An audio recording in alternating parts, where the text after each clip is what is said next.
En 1988, au 3406 Brownsville Road, près de Pittsburgh, en Pennsylvanie, Bob Cranmer achetait une petite maison très charmante pour sa femme et ses enfants.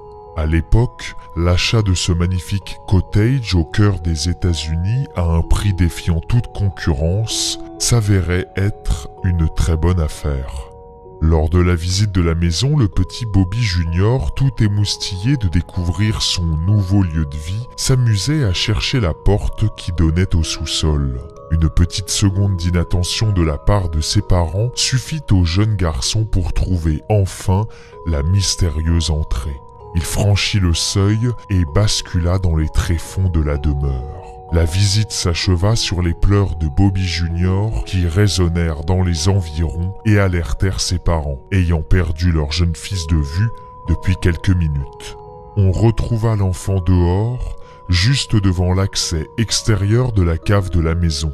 Il ne cessait de pleurer et respirait fortement en hurlant qu'il avait vu un fantôme. Il fut très vite apaisé par ses deux parents.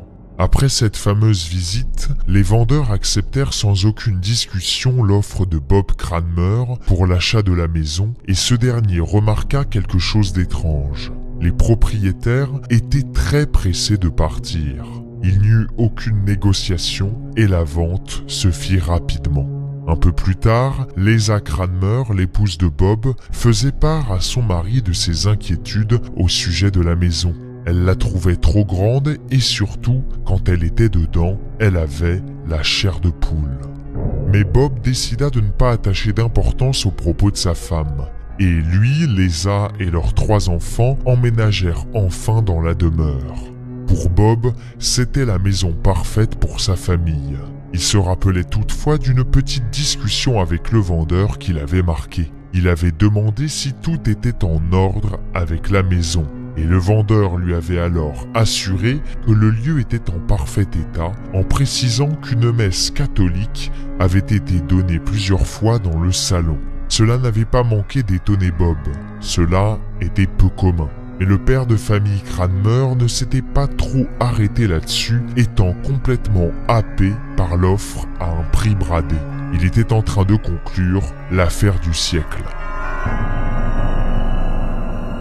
Quelques mois après l'emménagement, Bob découvrit une petite boîte en métal dans la cour derrière la maison. Elle contenait des objets religieux catholiques. Immédiatement, il contacta l'ancien propriétaire qui, à nouveau, a rassuré Bob. « La maison est en ordre, ne vous inquiétez pas. » Cependant, avant de raccrocher, les derniers mots de l'homme perturbèrent Bob. « Remettez simplement la boîte en métal là où vous l'avez trouvée et n'y touchez plus. » Une phrase qui résonna étrangement dans la tête de Cranmer. Peu de temps après cela, des choses sinistres se déroulèrent dans la maison. Au début, les premiers signes d'activité paranormale, petits mais assez significatifs, apparurent. Un matin, Bob Cranmer, alors qu'il se réveillait, trouva les lumières en bas de l'escalier allumées et sa radio grésillait toute seule, en marche. Ce jour-là, les enfants Cranmer affirmaient à leurs parents avoir entendu des pas dans la nuit, au niveau du couloir, et quelqu'un donnait des coups contre les murs. Au fil des années, plusieurs phénomènes étranges se produiront et se répéteront de plus en plus régulièrement. Les Cranmer avaient compris très vite qu'une entité vivait avec eux dans la maison. La chose avait ciblé notamment un membre de la famille en particulier. Le petit Bobby Junior, celui qui, lors de la visite de la maison, avait affirmé avoir vu un fantôme dans les sous-sols. L'enfant était depuis terrifié à l'idée de se retrouver seul dans sa chambre. Il voyait des choses, sentait des choses. Il n'était pas inhabituel qu'il ressente un souffle d'air frais venant caresser nerveusement sa nuque. Il entendait par moments un râle, comme si quelqu'un respirait à côté de lui.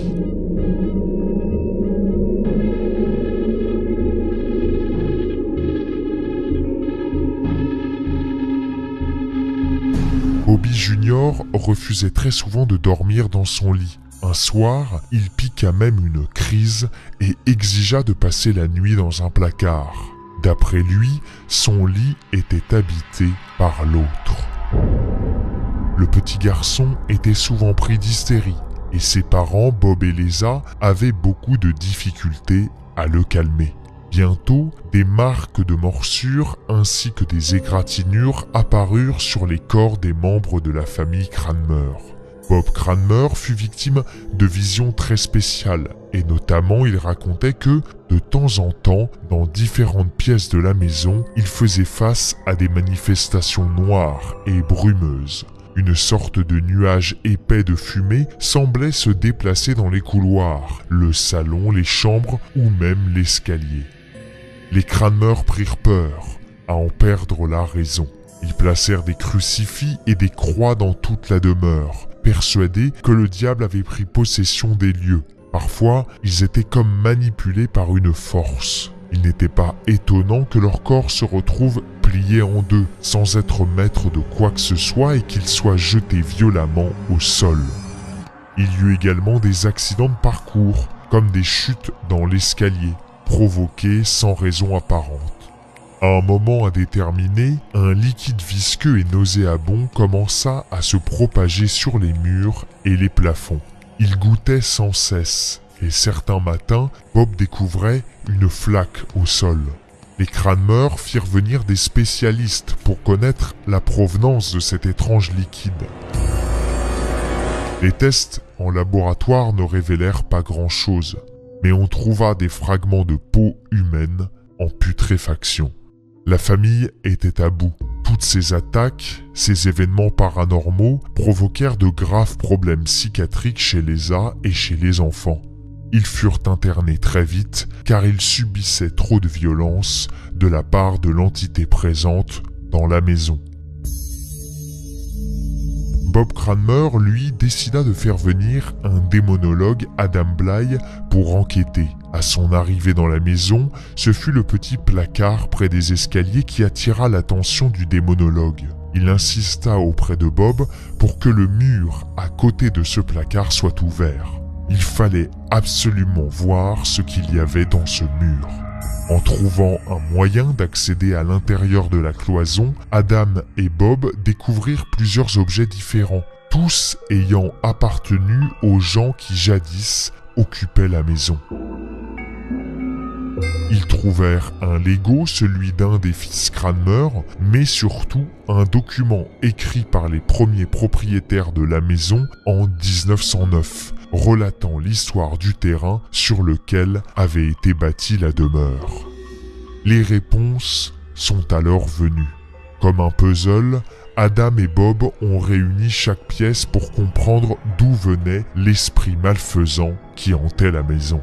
Au XVIIIe siècle, durant la guerre amérindienne du Nord-Ouest, qui durera de 1785 à 1795, une mère et ses 3 jeunes enfants furent brutalement assassinés sur ces terres par des Indiens en 1792, à l'endroit précis où le manoir prendrait ses racines des années plus tard. Les 4 cadavres furent enterrés sur place. Un siècle s'écoula et à l'exact endroit où nos 4 victimes avaient été enterrées, la maison fut construite. Mais après des investigations plus approfondies, Bob Cranmer, aidé toujours du démonologue Adam Bly, apprirent que le meurtre de la mère et ses 3 enfants était en réalité l'œuvre de l'entité démoniaque déjà présente sur les lieux et non l'œuvre des Indiens. Le mystère planait toujours sur les origines du mal qui gangrénait la maison des Cranmer.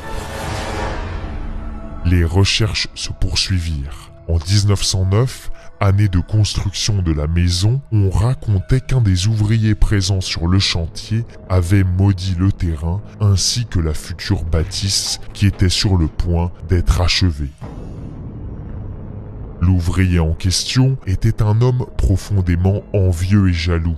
Le propriétaire du manoir, à l'époque, était incroyablement riche, mais il exploitait totalement les ouvriers et les payait extrêmement peu.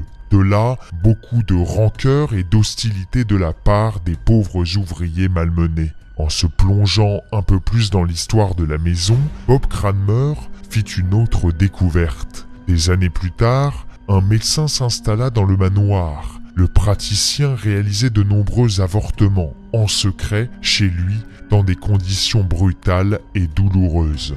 Bob imagina sans trop de difficulté les moments effroyables qu'avaient connus les femmes qui venaient ici. Quelques documents relataient les expériences de ces jeunes mères, tombées enceintes accidentellement, qui se rendaient chez ce médecin, pratiquant des avortements sanglants dans d'atroces souffrances. L'histoire de la maison et du terrain était profondément tragique et dramatique. À travers ces événements sanglants, Bob Cranmer comprit quel était l'objectif de l'entité démoniaque qui hantait les lieux. Le démon de Brownsville Road en avait après les enfants. Il ne voulait pas simplement leur faire du mal, il voulait les tuer. La mère et ses jeunes enfants assassinés au XVIIIe siècle, la malédiction jetée par l'ouvrier exploité, les avortements pratiqués dans la maison et plus tard, le petit Bobby Junior pris pour cible par l'entité, tout était relié. Décrypter l'histoire du 3406 Brownsville Road avait beaucoup aidé Bob Cranmer. Si son arrivée dans la maison remontait à 1988, ce n'est qu'en 2006, après des années de tourments, que Bob, sa femme et ses enfants trouveraient enfin la paix. Le démon cessa son emprise sur la famille cette année-là. De nombreux exorcistes étaient venus afin de venir à bout de l'entité. Et en 2006, enfin, il était devenu clair que la créature, la chose, n'était plus là. En 2014, Bob Cranmer publia son livre « Le démon de Brownsville Road », révélant au monde entier l'existence d'une entité démoniaque très célèbre encore à ce jour. Depuis, le roman est devenu un best-seller et a attisé la curiosité de nombreux scénaristes et réalisateurs. Un film ou une série, il est certain que l'histoire du démon de Brownsville Road se retrouvera sur les écrans, mais savoir quand, c'est impossible à dire.